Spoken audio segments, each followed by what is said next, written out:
All right, we're back here on Titans Talk, ready to get your thoughts on yesterday's big win for the Titans down in Miami, 30-17 to move to 2-3 on the year. The Titans did what they had to do. It was an impressive performance. What did it make you think watching that? Was that the blueprint you think they can carry forward and have success with? Can they get on a little run as the schedule sets up kind of favorably now over the next month or so? We begin tonight with James. James, good evening. You're first up here on Titans Talk. Hey, buddy. How's it going tonight, Steve? Doing well, buddy. Man, I thought that was a good team win yesterday. I thought all areas of the football team yesterday done great. I mean, there's a few plays Jason McCourty, I think, on that one interception he got. He was beat. If Tannehill was to throw that ball on money, he'd been gone. But he threw a little bit behind, and I think, I've seen him replays and stuff and watching the game, but McCourty would have got beat if he hadn't thrown that ball wrong. But, you got to be in that area, be in that spot when they do make mistakes. Because we know I've played football, and it's going to be mistakes. And you got to, when there's mistakes, that's when the team has got to capitalize. Yeah, and real quickly, James, the other thing about that is when you pressure a quarterback the way the Titans did throughout the day, you force some of those inaccurate passes. You're right. In that particular play, Devontae Parker had a step on McCourty. And if the ball's there, it's probably a completion and a first down. But you pressure a guy, you get in his head, he feels the pressure even if it's not there sometimes, and you force an inaccurate throw, that allows McCourty to make a play. Credit him for battling to the end. He comes up with the ball. It's a huge play for the team. It led to a 2-score game, and really from that point it was over in all intents and purposes. But all of that plays hand in hand, and that to me was the most impressive thing. Is it was complementary football, pass rush to the secondary, defense to offense, run game to the pass game. It was a really nice team performance. Yeah, it was just everybody. It's what Bill Belichick preaches all the time. Just do your job, and when a team and when everybody on that field does their job, you're gonna have success. When it comes to the offensive line, D line, when everybody, you don't have to do it perfectly. Just be consistent in what you're doing. Play consistent football because you're going to make mistakes. It's football. But the thing about it is you got to bounce back from your mistakes. Just be consistent because the plays is going to come. You're going to get fumbles. You're going to have interceptions. You're going to get beat on the run, but just don't let it get to your head. If the team wants to let all this stuff get into their head, then they won't be consistent how they play. And another thing, too, I was kind of wondering about is Kendall Wright. I know he's not – doesn't seem like he's been targeted. I don't know if that's because where he's been so much training camp and practices and OTAs and all that stuff because of the hamstring injury. Do you think they may kind of bring him back in the fold a little bit more and start utilizing him a little bit more than what they have been the last couple of weeks? Yeah, I think that's the hope. I think they want to get him involved more in the offense, especially in some third down situations. I think what you've seen from Kendall Wright is he's a little bit rusty the last couple of weeks. I know they've been somewhat critical of his route running, that he's hustled through them. He's done them too fast and not let things develop the way they're supposed to for him. That's hampered him a bit. But the other thing about it is the Titans haven't run a ton of lots of wide receiver packages out there, because of how effective the running game has been, and that's where their focus is. And Kendall Wright's not a blocking wide receiver by any means, so his snaps have simply been limited because that's the way the Titans want to play. Now, for them to be at their best, they need to get him going more. He needs to be a weapon, especially, like I said, on third down. But part of it to this point is the rust, and part of it is just the way they're playing right now. They want to run the football first and foremost, and they'll take a little bit less in the passing game because of that. Let's go to Stanley. Stanley, good evening. Good evening. How are you? Doing well. Thanks for the call. Listen, I'm a big Titans fan.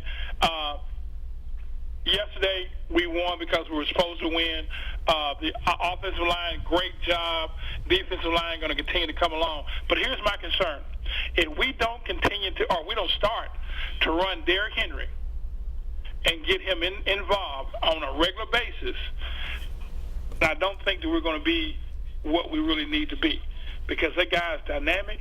Our guy who's leading rushing, he's fantastic.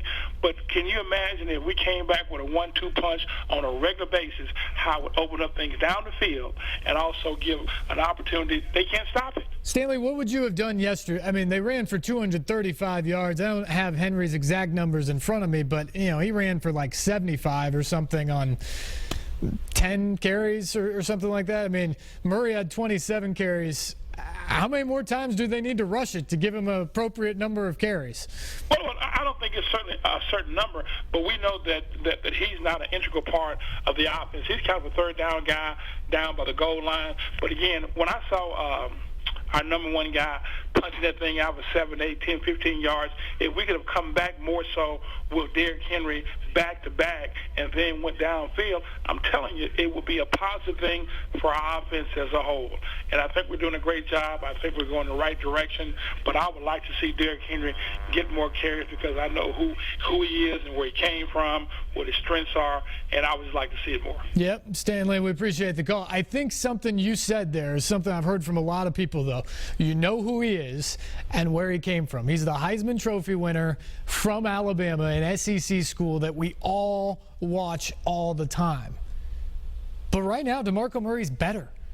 DeMarco Murray is a better player, both in the running game and the passing game right now, than Derrick Henry is. He's a great compliment back. And yesterday, I thought the approach from Mike Mularkey and Terry Robisky was flawless. They ran Murray. He had success, and then when they needed to, here came Henry. He ran 5 straight times on 1 touchdown drive in the first half. He can do that. He's capable of doing that. But what he did yesterday, 10, 12 carries, 70 yards, that's perfect. That's what you want to see from Derrick Henry, especially if DeMarco Murray's running for 121. I mean, that is perfect.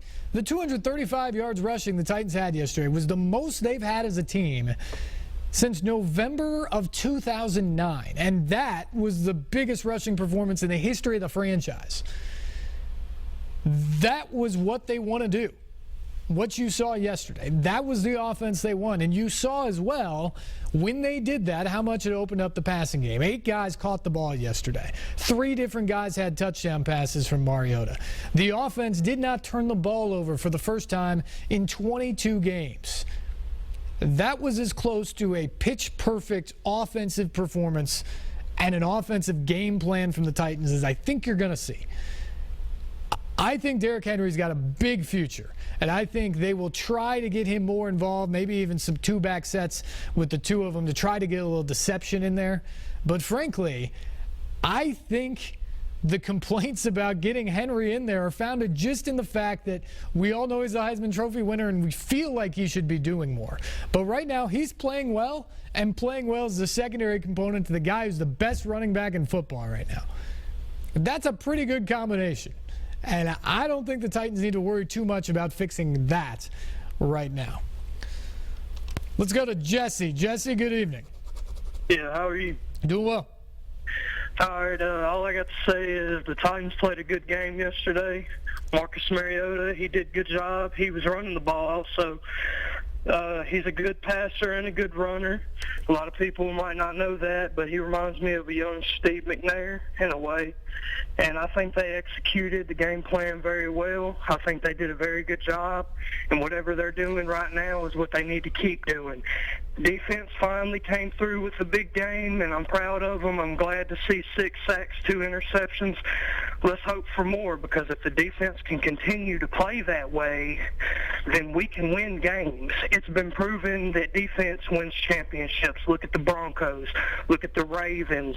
Look at all those great dynasty teams. They had great defenses, not just great offenses. Yep, no question about it. I think the thing about the defense is they've been largely good through the first 5 games of this season. They're ranked 10th in the NFL. Scoring defense is way up there because when you look at a bunch of these points, you've given up 2 punt returns for a touchdown now.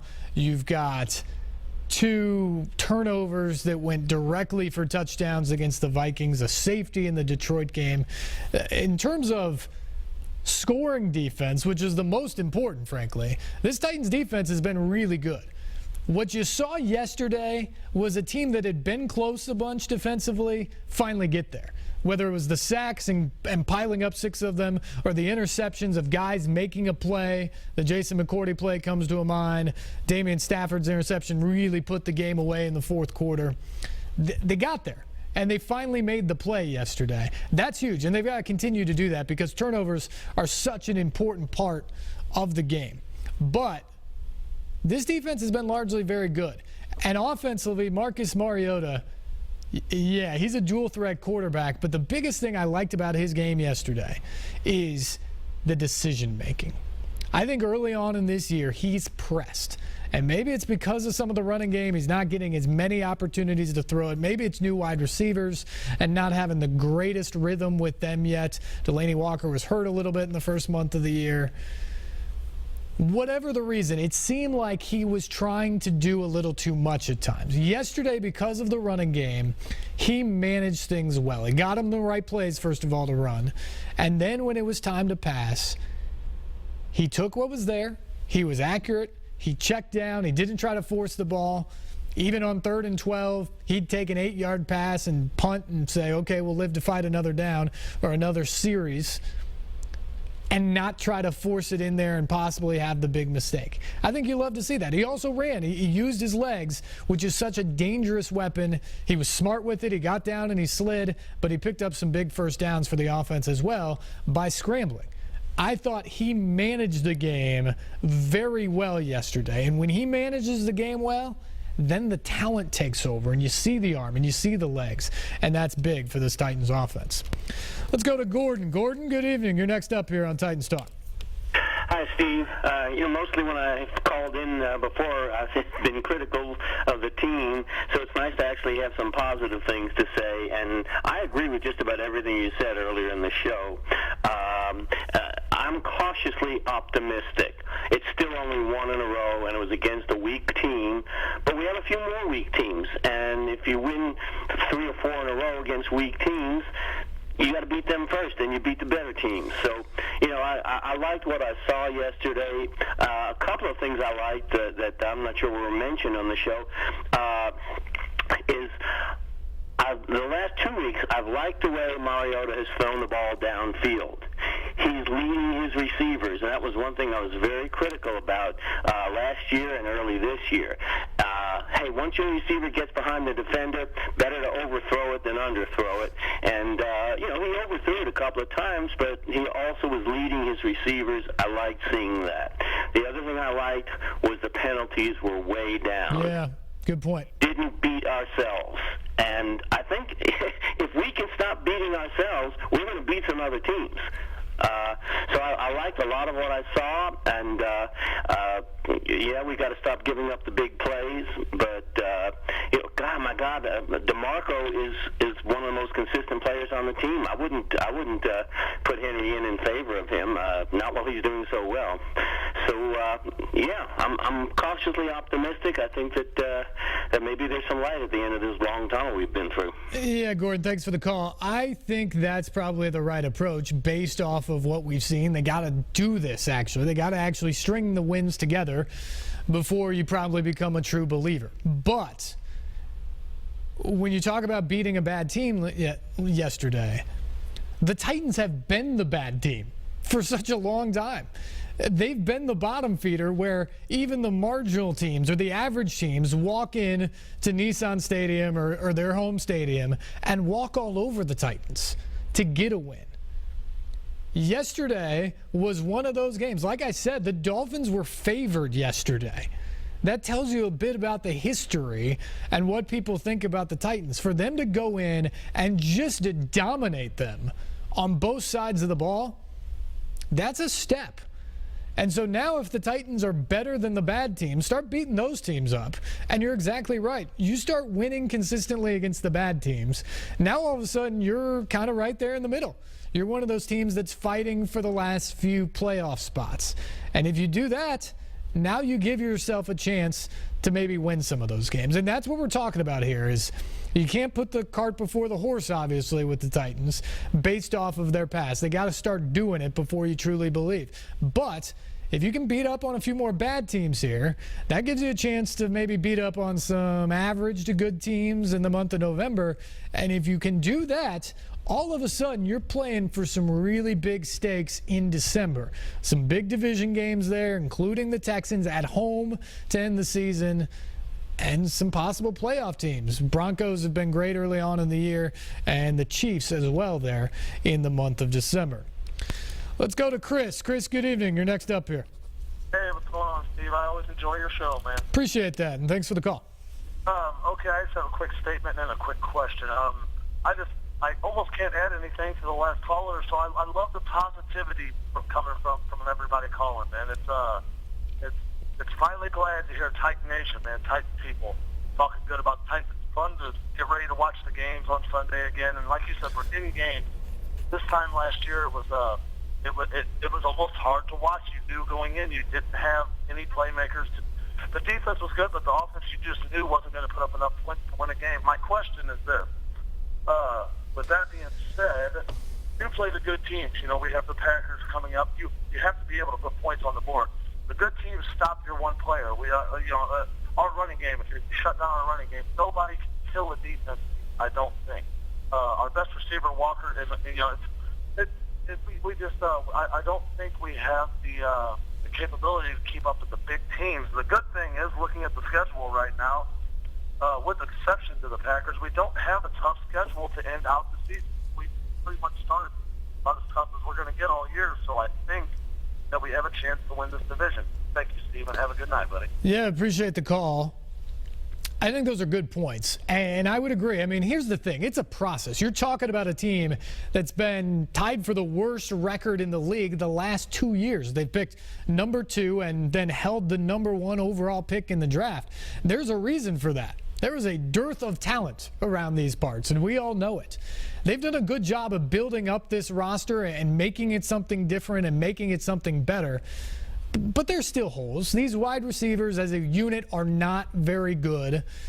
There's still some issues in the secondary. There's probably not enough depth to have great special teams at this point. You know, look, there are some definite holes to be had here. And when you go up against the Patriots or the Packers or the best offenses in the league, I think there'll be some concerns that the Titans can keep up, because you're right. If you can focus on that running game and slow it down and make the Titans somewhat one-dimensional, or better yet, if you get a lead and force the Titans to try to come back by throwing the ball, I don't think they can.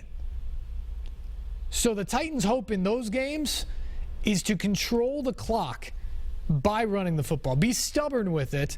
Try to keep running it. And look, right now, this has been the best offensive line in football through the first 5 weeks of the year. Grade-wise, they're the best offensive line in football. And Murray's been the best running back in football. I'll take that.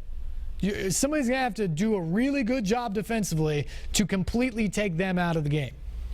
So the Titans are going to keep doing that. They're going to try and shorten these games, fewer plays for the better offensive team to have, and they want to get a game to a fourth quarter. That defense has been good, at least slowing teams down. Hopefully they become opportunistic like they showed yesterday in Miami. And if you get the game to the fourth quarter against the Packers or the Broncos in December, if you do that, that's when you try to steal those games. That's the recipe for the Titans right now. They might be good enough against the bad teams right now to just go in and dominate from the start, like you saw yesterday against Miami, like people will hope to see Sunday against Cleveland. But when they play the better teams, that still has to be the recipe. Shorten the game, be close in the fourth quarter, then try to make a play to win. Try to have the drive, try to get the stop defensively to win the game. That's got to be the recipe. If it becomes a shootout, the Titans aren't going to beat the best teams in the league. All right, we got to take a break here. But love the phone calls. We got more of those on the way. 737-7767 is the number. If you're holding, hang on for me. Got some lines open as well. Call on in. Your thoughts on the Titans win yesterday and where they go from here. Can they stack wins? We discuss more after the break.